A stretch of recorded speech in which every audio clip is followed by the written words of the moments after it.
Imagine waking up in 2026 and Apple quietly drops a phone that looks budget, but feels like it's trying to embarrass flagship iPhones. That's exactly what the leaks suggest about the iPhone 17e, a device that could become the most dangerous iPhone Apple has released in years, because it's not designed for the richest buyers, it's designed for the smartest ones. And in today's video, we're going to break down every major iPhone 17e leak, the upgrades, the surprises, what Apple is secretly changing behind the scenes, and the real question everyone should be asking. Is the iPhone 17e the best iPhone choice in 2026, or is it another trap disguised as a value phone? Now first, let's address the biggest reason this phone is blowing up online. Apple may finally be killing the notch on its cheapest iPhone. According to leaks, the iPhone 17e could get the dynamic island. Yes, the same feature that was once exclusive to Pro iPhones. If that happens, it's not just a design update, it's Apple sending a message. Because the notch has become the symbol of older iPhone. The moment Apple puts Dynamic Island into the E-series, it means even the entry-level iPhone will look modern, clean, premium, and most importantly, it will stop feeling like the cheap one. And for millions of buyers in the US, that changes everything. Because a phone's design is what people notice first, even before specs. But here's where things get controversial. Leaks also suggest Apple might still keep the iPhone 17e locked at 60 Hz refresh rate. Translation: smooth scrolling light promotion may still be reserved for the expensive models.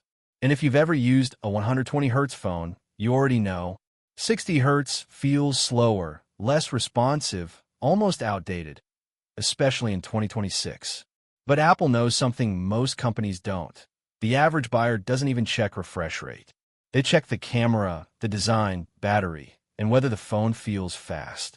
Apple might deliberately keep 60 Hz, not because they can't upgrade it, but because they don't want the iPhone 17e to become too good. Because if it gets 120 Hz, dynamic island, and a strong chip, why would anyone buy the regular iPhone 17? Exactly. And speaking of performance, this is where things get scary for flagship phones. Apple's E-series iPhones have a history of using powerful chips. If the iPhone 17e continues that trend, it could come with a processor strong enough to handle Apple's latest AI features and iOS 26 with ease. Which means real-world performance might feel almost identical to much more expensive iPhones.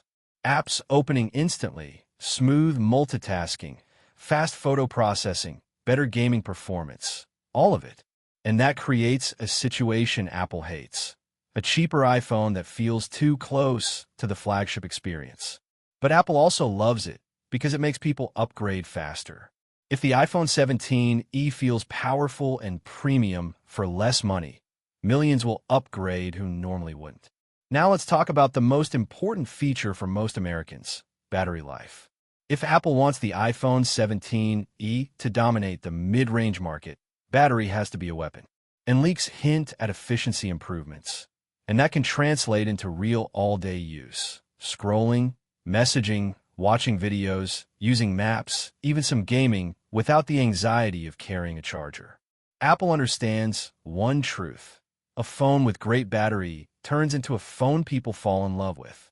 You can forgive an average screen. You can forgive fewer cameras, but you can't forgive a phone that dies at 4 p.m. So expect the iPhone 17e to push battery hard, because Apple knows this is what makes people recommend it to friends and family. Now camera. This is where Apple might play its most clever trick. The iPhone 17 will likely stay with a simpler camera setup, possibly a single main camera or a limited dual-lens approach. But don't underestimate it. Apple's camera processing is so advanced now that even one lens can produce photos that look flagship level. Better HDR, improved night shots, fast shutter response, realistic skin tones, and that classic iPhone video quality. And this matters because most people don't even use ultra-wide lenses every day. They use the main camera. They shoot family moments, pets, vacations, food, selfies, TikToks. If Apple will give the iPhone 17e one incredible main camera, it'll feel like a premium device even without the Pro camera system. And honestly, for the majority of users, the iPhone 17e SE Mara might be more than enough.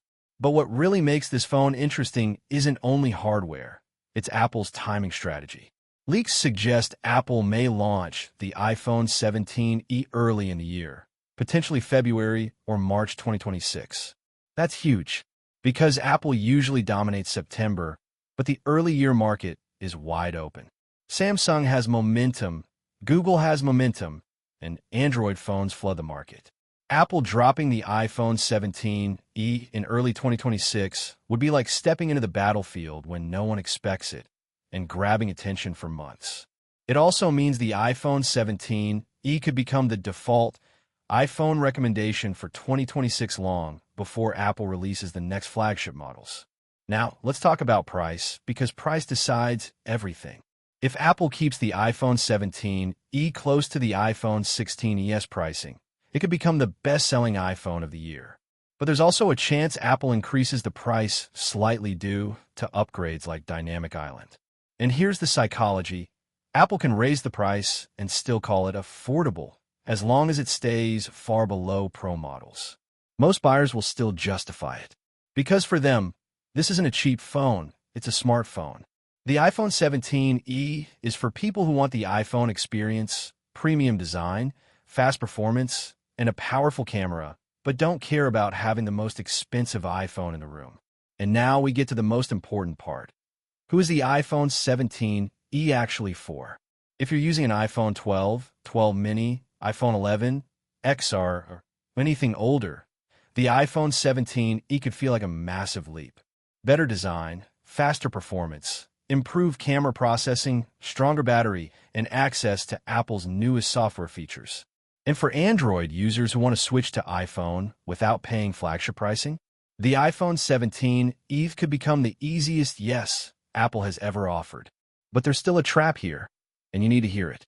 Apple's E-series iPhones are designed to be almost perfect, but not fully perfect.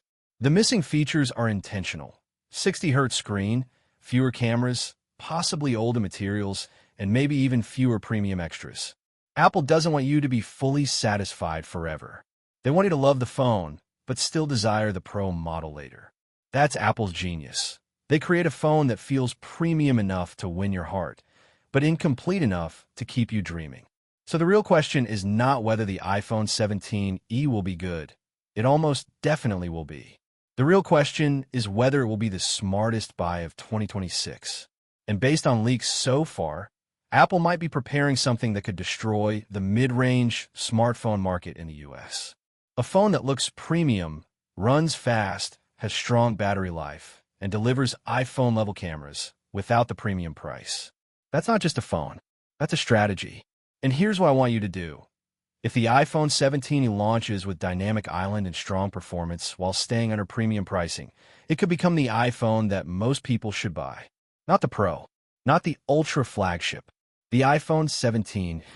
Because in 2026, the smartest buyers won't chase the most expensive iPhone. They'll chase the most valuable one.